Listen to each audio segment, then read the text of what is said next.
Credo che venire qui nel ricordo di quanto è successo, legato anche ai cambiamenti climatici e a tutte le trasformazioni che stiamo vedendo nel nostro mondo, possa essere un segno molto forte, insomma, oltre che un gesto anche di solidarietà e di vicinanza alla mia gente e alla mia terra. Puntuale alle 10 il segretario di Stato Vaticano varca l'ingresso del Teatro Comunale di Belluno, dove ad attenderlo ci sono i massimi rappresentanti istituzionali. Il cardinale Pietro Parolin, accompagnato dal vescovo di Belluno Feltre, è accolto dal sindaco di Belluno, dal presidente della provincia e dall'assessore regionale Giampaolo Bottacin.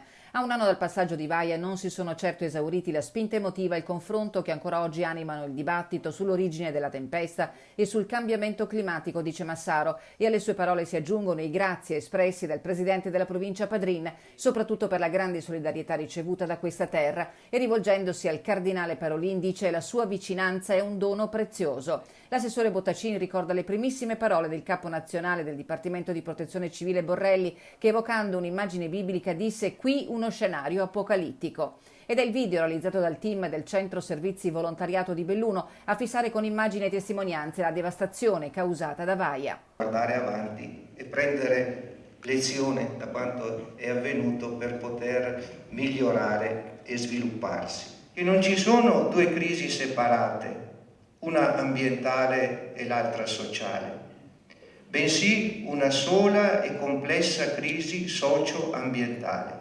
È fondamentale cercare soluzioni integrali che considerino le interazioni dei sistemi naturali tra loro e con i sistemi sociali.